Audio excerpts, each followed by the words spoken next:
There are moments in your life that arrive disguised as something ordinary. A Tuesday evening, a phone call, a simple string of words.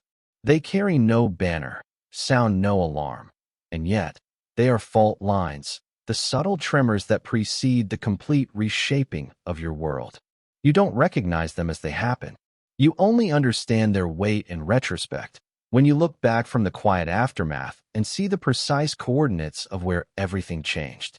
For me, that moment was not a grand collision, but a whisper, a fragment of a conversation I was never meant to hear, followed by the faint, electronic glow of a question posed in the deep silence of the night. It was the moment I learned my place in his world, or so I thought, and the moment he, perhaps unknowingly, asked if I would be willing to help him find his. I was in my darkroom when I heard it, which was a fitting, almost cruelly poetic, stage for the revelation. The world outside the sealed door was a muted suggestion, but inside, under the holy, ruby-red safe light, everything was stark and elemental. Here, I was a patient god, coaxing images from the ether, watching ghosts emerge from the milky bath of the developer tray. It was my sanctuary, a place of profound solitude and control. My apartment was small, a student-sized box on the third floor of a walk-up that always smelled faintly of dust and old wood, but the darkroom, a converted walk-in closet, was my own deliberate universe. It was where I processed the world, both literally and figuratively, sifting through the moments I had captured with my camera, searching for the truth in the interplay of light and shadow. Liam was often the subject of those captured moments, a fact I tried to frame as mere artistic convenience. He was dynamic, expressive, a natural foil to my quiet stillness. He was in the living room, just beyond the door, on the phone with Sarah. His voice, usually a warm and easy tenor that filled the small apartment like sunlight, was different. It was lower, more careful, a sound I recognized as his Sarah voice. It was the auditory equivalent of him straightening his posture, sanding down his rough edges for inspection. I didn't mean to eavesdrop. The thinness of the walls in that old building made secrets a luxury.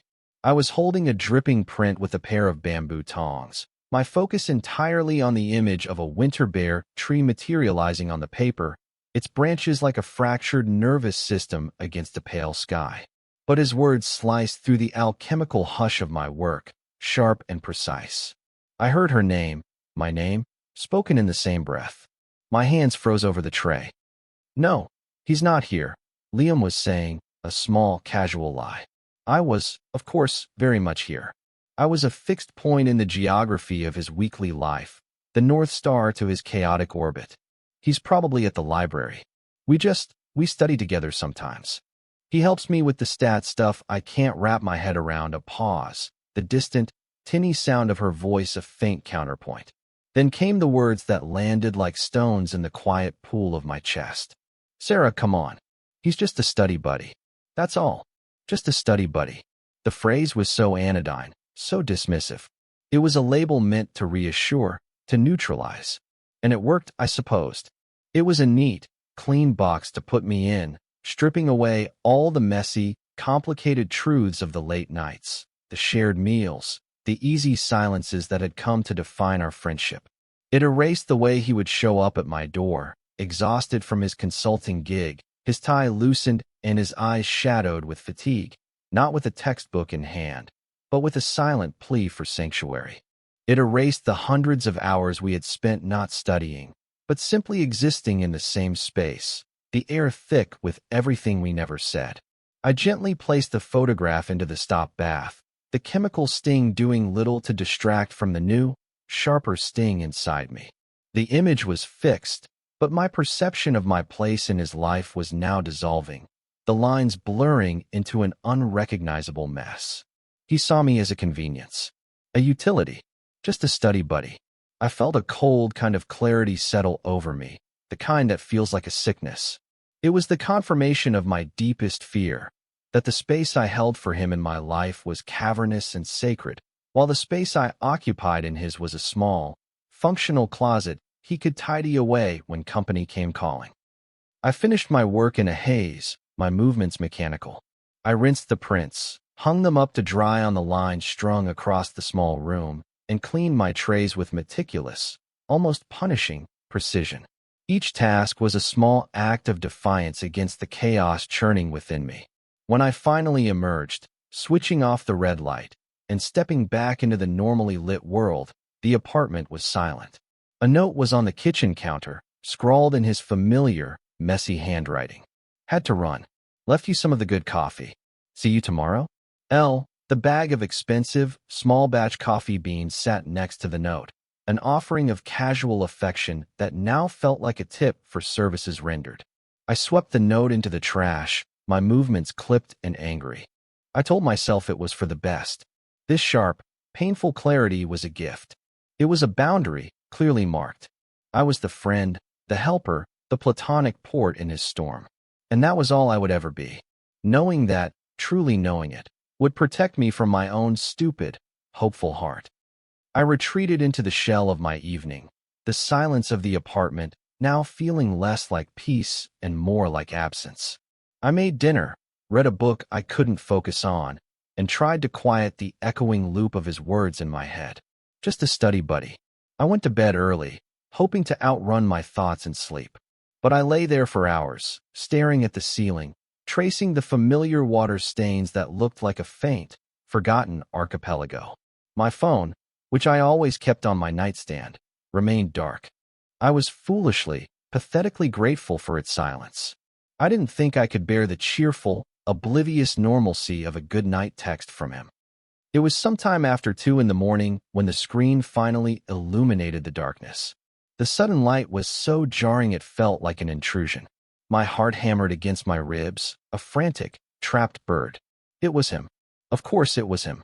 A single, short message, stripped of all pretext, a pure distillation of need. Are you still awake? That was it. That was the question. Not a follow-up about studying. Not an apology for leaving abruptly. Just that. A flare sent up in the dead of night. And in that moment, staring at those 5 words glowing in the dark, the clean, painful clarity I had clung to all evening shattered into a million confusing pieces. He had defined me, dismissed me, and now, in the loneliest hour of the night, he was reaching for me. And I, the quiet observer, the just-a-study buddy, was faced with a choice. I could leave him on read, reinforce the boundary he himself had drawn, or I could answer, and step right back into the beautiful, terrifying ambiguity he seemed to cultivate around us like a garden of rare, poisonous flowers. To understand the impossible weight of that simple question, you have to understand the foundation upon which it was asked. You have to go back to the beginning, to the architecture of our friendship, which was built on a bedrock of unspoken things from the very first day. We met at the university climbing gym, a place of controlled risk and focused physicality.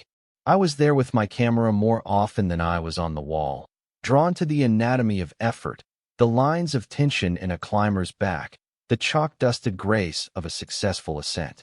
I was documenting, observing. I was, as always, on the periphery. Liam was the opposite. He was the center of whatever room he was in, a source of gravitational pull. He moved with an unthinking confidence, laughing easily with everyone, his energy bright and almost overwhelming. He was the sun, I was the satellite, content to orbit and record the light. Our friendship started not with a conversation, but with a gesture. He'd just finished a difficult bouldering problem, and he dropped to the mats, breathing hard, a triumphant grin splitting his face. I had, of course, captured the moment of his victory, the perfect extension of his body as he reached the final hold. He caught my eye from across the room, saw the camera in my hand, and instead of the usual self-consciousness or performative posing, he just gave me a small, genuine nod. It was a nod of acknowledgement, of shared experience. It felt like he was saying, I see you seeing me. Later, he came over while I was packing up my gear. You get anything good? He'd asked, his voice still raspy with exertion. I was usually guarded about my work, but with him, I felt an uncharacteristic urge to share. I showed him the image on my camera's small screen. He leaned in close, his shoulder brushing against mine, the warmth of his skin seeping through my shirt. The air suddenly felt dense, charged.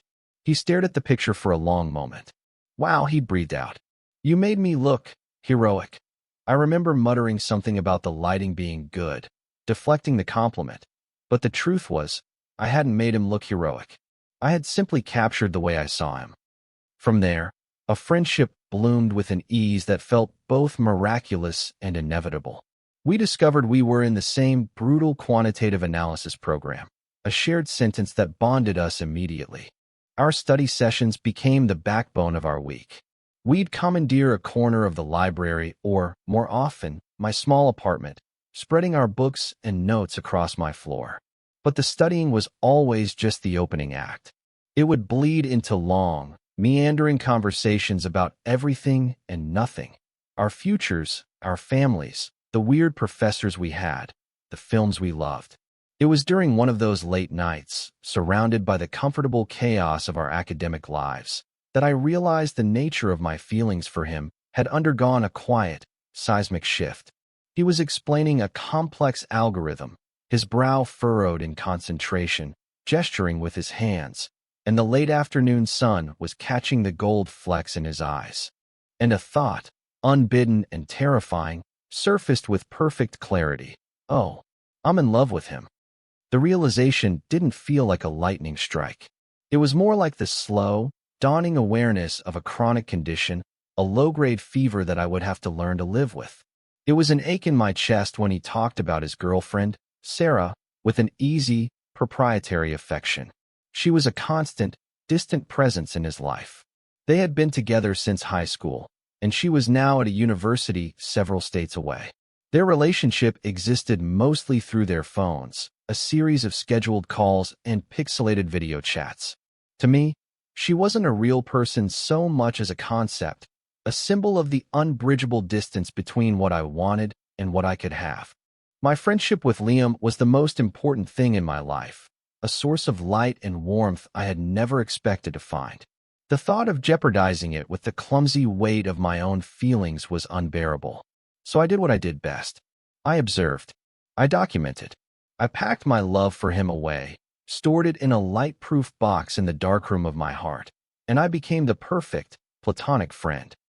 The real shift, the catalyst for the events that would lead to that 2 a.m. text message, began after we graduated. I stayed in our university town for a graduate program in photography, anchoring myself even deeper in the quiet, academic world I loved. Liam, brilliant and ambitious, was snapped up by a prestigious tech consulting firm. His life became a blur of airports, client sites, and hotel rooms. He kept his apartment in the city, an hour's drive away, but he was rarely there. His new life was a high-pressure whirlwind, and the strain began to show. The easy, sunlit confidence he once wore so naturally began to fray at the edges. His calls with Sarah became more fraught, their time zones and work schedules conspiring against them. He started talking about a bone-deep exhaustion I had never heard in his voice before. And that's when he started showing up at my door. At first, it was under logical pretenses. My flight out of the regional airport is at dawn. It's easier to just crash here, he'd say. Or, I have to drive to a client near campus tomorrow morning. Mind if I skip the commute? I always said yes. Of course I said yes. His presence was a balm for my own quiet loneliness, even if it came with the familiar, low-grade ache of my hidden feelings. My small apartment, which had once been our study haven, transformed into his decompression chamber. He would arrive late, shed his corporate armor, the sharp suit jacket, the stiff leather shoes, and collapse onto my worn-out sofa as if his strings had been cut. He rarely wanted to talk about work. He just wanted to be. He wanted to watch a stupid movie, or listen to me talk about my photography projects, or just sit in silence while I cooked us a simple dinner. He was seeking refuge, and I, the ever-accommodating friend, was the refuge he sought. This new phase of our friendship created a ritual, a delicate, unspoken dance of plausible deniability that became the new center of my world. It began with the couch. The first few times he stayed over, he'd insist on sleeping there, bundling himself in the spare blanket I kept in the linen closet. I would lie in my own bed, just a few feet away in the next room, hyper-aware of his presence. I could hear the subtle shift of his weight on the old springs, the rhythm of his breathing as he finally succumbed to his exhaustion. The thin wall between my bedroom and the living room felt like a membrane, porous and insufficient. I was close enough to hear him, to feel his presence permeating the entire apartment, but we were still in our designated spaces, adhering to the unspoken rules of platonic friendship. The boundary was holding. Then, one night, the boundary began to dissolve. He had arrived later than usual, looking utterly shattered. A major project at work had gone sideways, and he had spent the day in marathon damage control meetings. He didn't even have the energy to eat the pasta I'd saved for him. He just sat on the edge of the sofa, his head in his hands. After a long silence, he looked up at me, his eyes clouded with a weariness that seemed to go soul deep. "Jules," he said, his voice barely a whisper. "I don't think I can sleep on that lumpy couch tonight. My back is killing me." He looked at my bed, a silent question hanging in the air. My heart started a slow, heavy drumbeat against my ribs. My room was my most private space, and my bed was a fortress of solitude. To share it felt like a profound transgression. But looking at the deep, carved lines of exhaustion on his face, I couldn't say no. "It's fine," I heard myself say, my voice sounding unnaturally calm. "It's a queen. There's plenty of room." That night was the beginning of the new ritual, the one that caused me the most exquisite torture and the most profound, secret comfort. Getting into bed felt like a carefully choreographed scene. I would change in the bathroom, giving him the privacy of the bedroom. I would get in on my side, the left side, always, and keep to my edge of the mattress, creating a demilitarized zone of cool sheets between us. He would get in after me, his movements equally cautious. We would lie there in the darkness, two separate islands in the same sea, the silence stretching out between us, filled with the weight of our shared proximity. But sleep, for Liam, was a powerful, gravitational force. In his exhaustion, his careful boundaries would crumble. He would inevitably turn in his sleep, the magnetic pull of another human body drawing him closer. Sometimes his arm would drape over my waist, a dead weight of unconscious trust. Sometimes his knee would press against my thigh, and sometimes he would simply migrate across the mattress until his back was pressed firmly against mine, a solid line of warmth from my shoulders to my calves. I, on the other hand, would lie awake for hours, a prisoner of that warmth. My body would be rigid, my breathing shallow, my entire consciousness focused on the points of contact between us. It was an agony of stillness. I was terrified that if I moved, if I even breathed too deeply, I would wake him, and the spell would be broken. He would retreat back to his side, embarrassed, and the fragile, unspoken permission for this intimacy would be revoked forever. So I would lie there, barely moving, cataloging every sensation.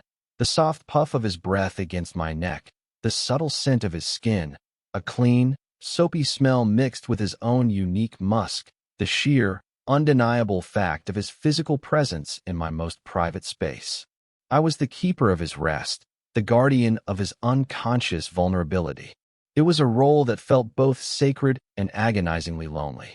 I was closer to him than I had ever been, yet the distance felt more immense than ever, because this closeness wasn't truly for me.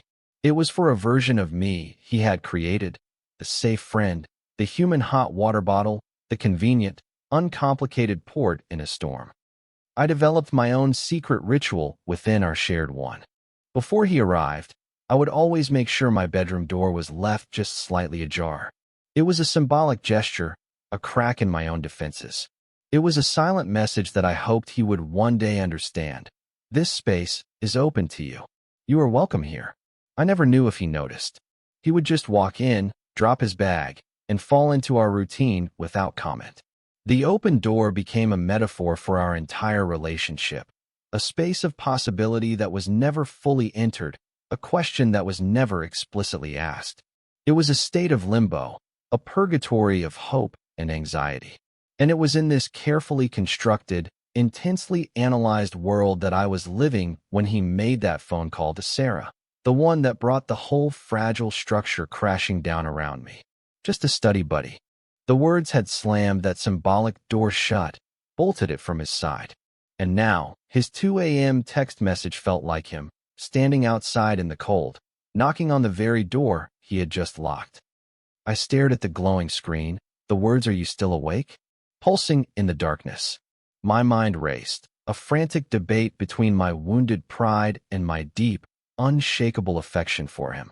My pride screamed at me to ignore it, to let him sit with the consequences of his own words, to teach him that my comfort was not a utility to be switched on and off at his convenience. Let him feel the chill of the boundary he had so clearly drawn for his girlfriend's benefit. Let him be lonely. But then, my heart, that foolish, stubborn organ, whispered a different argument. It reminded me of the profound exhaustion in his eyes, the lost look on his face when he thought no one was watching. It reminded me of the unconscious trust he placed in me every time he fell asleep in my bed, his body seeking mine for warmth and stability. His words had hurt me, yes, more than I could ever admit to him. But his actions, this late-night text, this raw, unfiltered reach for connection, what did that mean? I typed out a reply, my thumb hovering over the send button. "I'm awake." It was simple, neutral. It was a mirror of his own message, giving nothing away, but opening the door just a crack. I erased it. Too passive. I typed, "Yeah, what's up?"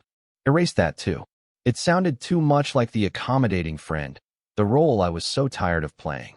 Finally, I settled on the truth, distilled to its simplest form. "Yes." I sent it. The single word sat there on the screen, a small, definitive statement. The 3 small dots indicating he was typing appeared almost instantly, then vanished. They appeared again. Vanished. The wait was excruciating, a silent measure of his own internal conflict. Finally, a new message appeared. "Can I come over?" There it was. The real question. Not about studying, not about an early flight. Just a pure, unadorned request for proximity. My pride was still smarting, but a deeper, more powerful current was pulling me in. It was curiosity. It was a desperate need to understand the dissonance between Liam, the man who dismissed me to his girlfriend, and Liam, the man who needed to be near me in the middle of the night. Something had happened after that phone call. Something had broken in him, and he was coming to me for the pieces. I knew, with a certainty that chilled me, that if I said yes, the night would not end with us on opposite sides of the bed, maintaining the pretense of our platonic arrangement. Tonight, the unspoken things would finally have to be given a voice. "The door is unlocked," I typed back, and the words felt like a surrender and a challenge all at once. The 20 minutes it took for him to drive from his apartment to mine were the longest of my life. I didn't get up to turn on lights. I just lay in my bed, in the darkness, listening to the sounds of the sleeping building, the hum of my refrigerator, the creak of the floorboards in the apartment above me. Every sound was magnified, every second stretched to an impossible length. When I finally heard the faint crunch of his car's tires in the gravel lot outside, my breath hitched. I heard the car door shut, then the heavy thud of the main building door, and then his footsteps, slow and deliberate, on the 3 flights of stairs. He wasn't rushing. This wasn't a desperate, frantic arrival. This was something else. Hesitant. Purposeful. The lock on my apartment door clicked softly. He stepped inside, closing the door behind him with a quiet finality that was different from his usual careless entries. He didn't turn on any lights. I saw his silhouette framed in the doorway of my bedroom, a tall, dark shape against the slightly less dark hallway. He stood there for a long moment, not speaking. The silence was absolute, a heavy blanket over everything. I could feel his gaze on me in the dark, and I wondered what he could possibly see. "Jules," he whispered. His voice was raw, fragile. "I'm here," I answered, my own voice husky with sleep and tension. He moved into the room and sat on the edge of the bed, on his side, but he didn't get under the covers. He just sat there, his back to me, his shoulders slumped. The distance between us felt enormous, a vast, empty landscape. This was it, the breaking point, the moment where the ritual would either shatter or transform into something new entirely. I waited for him to speak, to offer an explanation, an excuse, anything. But he said nothing. The silence became unbearable, thick with his unreadable sorrow and my own churning storm of hurt and hope. Finally, I couldn't take it anymore. The quiet observer had to speak. "Liam, what's going on?" I asked, my voice softer than I intended. He flinched at the sound of his name, a barely perceptible tightening of his shoulders. He took a deep, shuddering breath. "I heard you," he said, his voice so low I could barely make it out. "Tonight, in the darkroom, I heard you puttering around. I knew you were there when I was on the phone with Sarah." The admission hit me like a physical blow. He had known. He had known I was there, just feet away, when he had reduced us, to a footnote in his life. The hurt I had been trying to suppress all evening came rushing back, sharp and acidic. It wasn't just careless. It was a choice. He had deliberately, knowingly, lied to her at my expense. The cold clarity I'd felt earlier returned, but this time it was edged with anger. "So you knew I heard you," I said, and I couldn't keep the tremor of bitterness out of my voice. "That's good to know." He turned then, and even in the dim light filtering in from the street, I could see the sheen of moisture in his eyes. His face was a mask of misery. "Jules, I'm so sorry," he whispered. "I'm such a coward. I panicked." She was asking all these questions about who I was with, why I was spending so much time here. And I just said the easiest thing, the thing that would end the conversation. It was a stupid, awful thing to say, and it wasn't true. "What is true, then, Liam?" I asked, and the question was a genuine plea for understanding. "Because I'm having a really hard time figuring it out. One minute I'm your study buddy, and the next you're texting me at 2 in the morning because you can't be alone. You have to know how that feels." "It feels safe," he said, the words stumbling out of him. "Here, with you. It's the only place that feels safe. My whole life it's all performance. I'm performing for my clients, for my boss, for my parents. I was performing for her, pretending everything was fine when it's been falling apart for months. But here, with you, I don't have to perform. I can just stop. I can just be." He looked at the space between us on the bed, that carefully maintained territory of neutrality. "And I realized tonight, after that call, I broke up with her, Jules."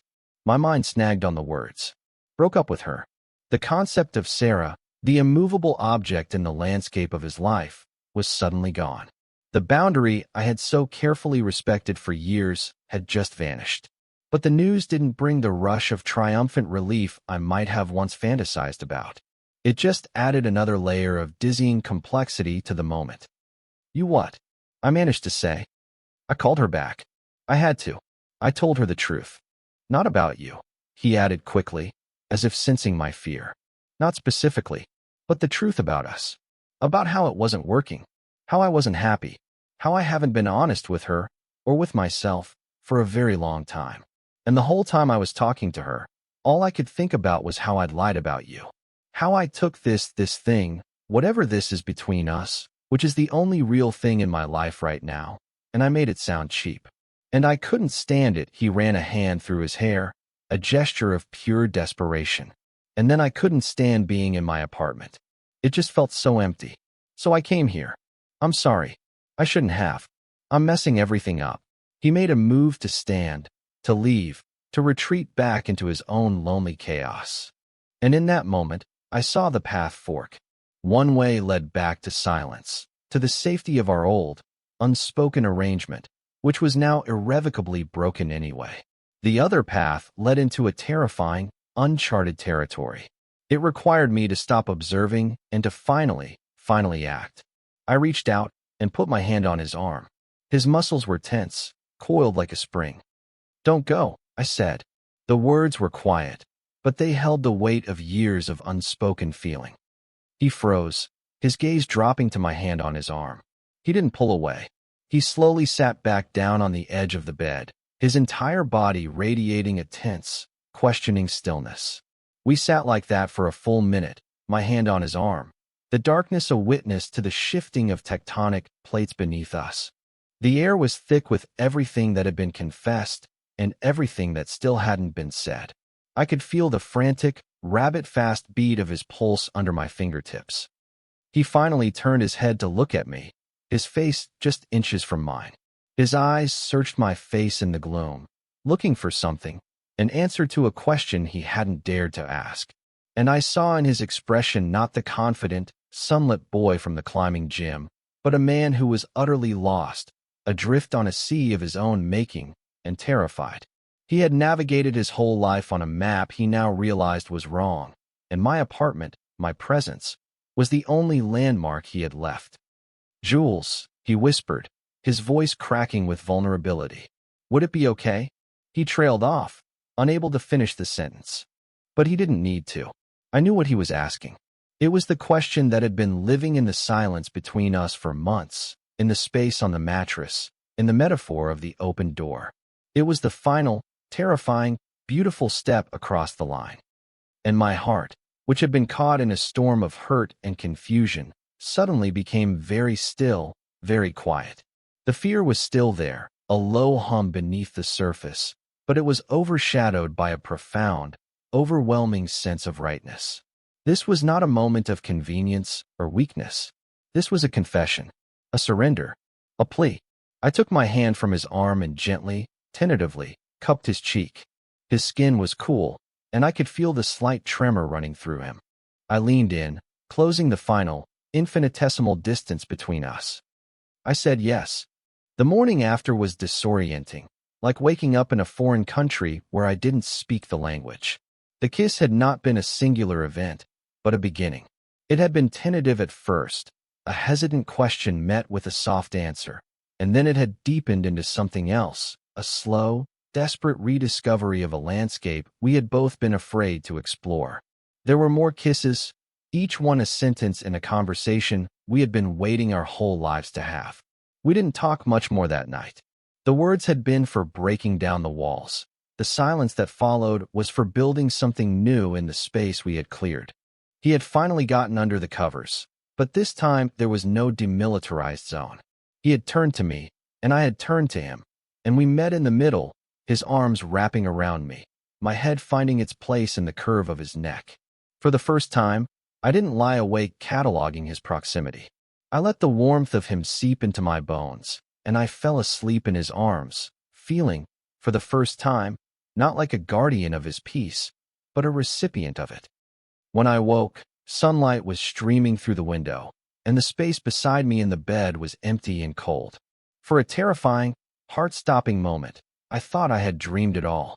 The confession, the kiss, the feeling of his body curled around mine. The old narrative, the one where I was a convenience, rushed back in to fill the void. He had gotten what he needed, comfort, absolution, and had fled before the reality of the morning could set in. I sat up, my heart a leaden weight in my chest.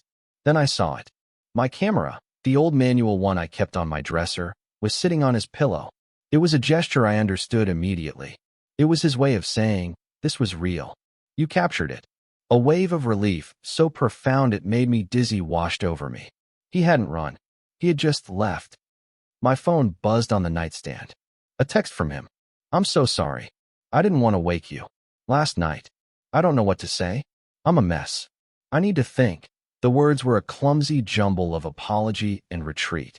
The warmth of the relief I'd felt moments before cooled into a familiar anxiety. He was panicking. He had crossed a line, and now, in the harsh light of day, he was terrified of where the new path led. He was withdrawing, pulling back into the safety of his confusion. The hurt was instant and sharp.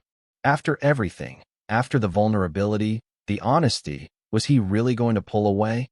Was I going to be relegated to a confusing, messy secret he had to think about? The anger I'd felt the night before returned, but this time it was different. It wasn't the bitter, helpless anger of being misunderstood. It was the clean, hot anger that comes from knowing you deserve better. I had spent years being patient, being the quiet observer, accommodating his needs while suppressing my own. I would not let him reduce what happened between us to a moment of confused weakness. I spent the day in a state of suspended animation, my apartment feeling both sacred and violated. The sheets still held his scent. The camera on his pillow was a silent testament. I didn't touch it. I couldn't. It felt too much like evidence in a case that was still being tried. I didn't reply to his text. What could I say? Take your time? Let me know when you've figured out if you've ruined my life. Silence felt like the only weapon I had, the only way to reclaim a shred of dignity. The hours crawled by. Each passing moment of silence from him felt like a confirmation of my fears. He was regretting it. He was erasing it. By evening, the anger had curdled into a deep, hollow ache. I had allowed myself to hope, to step out from behind my camera and into the frame, and now it seemed I was going to be left alone in the picture. That was when I decided I was done waiting. I was done being passive. My entire relationship with him had been defined by my willingness to accept the ambiguity he created. But a line had been crossed, a real, physical one, and there was no going back to the way things were. I needed an answer, a real one, not for his sake, but for mine. I needed to know if I had been a participant in a moment of mutual discovery, or simply a temporary fix for his loneliness. I picked up my phone, my hands shaking slightly, and I called him. He picked up on the second ring, his voice wary. "Jules, we need to talk, Liam," I said, my voice steadier than I felt. "Not over text. Face to face. Can you come over?" I was reclaiming his line from the night before, turning it back on him. It was a demand, not a request. There was a long pause on the other end of the line. I could hear the faint sound of traffic, the white noise of his chaotic world. "Yeah," he finally said, his voice heavy with resignation. "Okay, I'll be there in an hour." The second wait was worse than the first. The night before had been filled with a terrifying hope. This one was filled with the cold dread of anticipated heartbreak.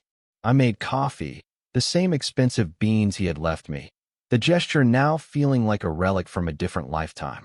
I paced the small confines of my living room, my sanctuary, which now felt like a cage. When he finally knocked on the door, this time, not using his unspoken key, I took a deep breath and opened it. He looked terrible.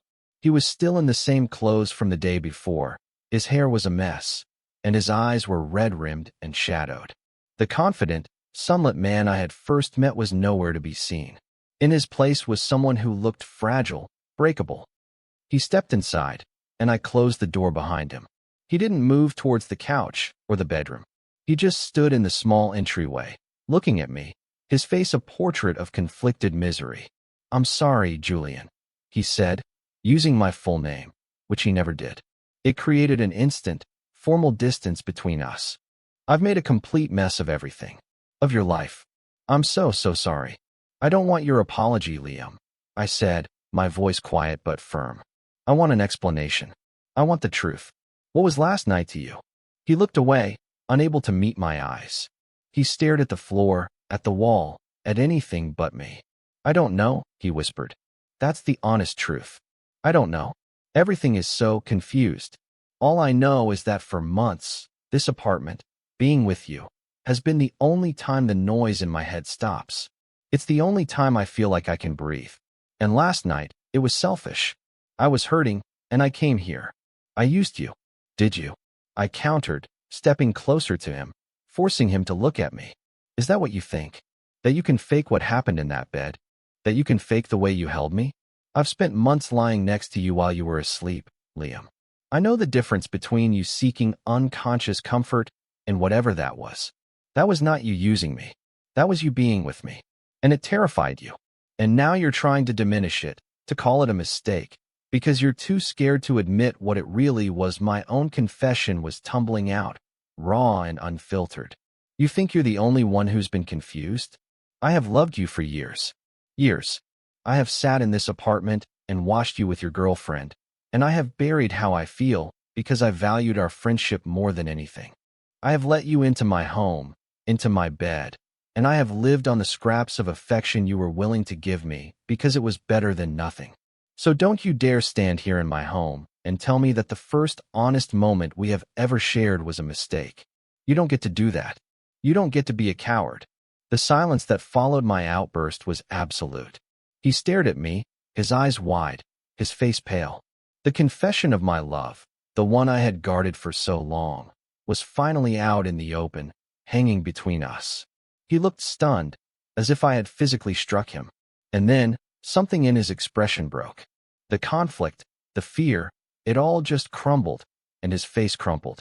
He sank down onto the floor, leaning his back against the wall, and buried his face in his hands. His shoulders began to shake with silent, racking sobs. It was the most vulnerable I had ever seen him, a complete and total unraveling. My anger evaporated, replaced by a wave of overwhelming empathy. I sat down on the floor in front of him, our knees almost touching. I didn't touch him. I just waited. After a long time, his sobs subsided into shuddering breaths. He finally lifted his head, his eyes red and swollen, and looked at me. "You love me?" he asked, the words a hoarse, incredulous whisper. I nodded, my throat too tight to speak. "I didn't know," he said, shaking his head slowly. "I mean, maybe I did. Maybe some part of me knew, and I was too scared to see it. It's just, you've always been so steady, so calm. You were my anchor, Jules. I didn't think. I never let myself think about what I was to you." He took another shaky breath. "I'm not a coward. I'm an idiot. I've been so focused on what I was supposed to want, on the life I was supposed to build, that I never stopped to ask what I actually needed.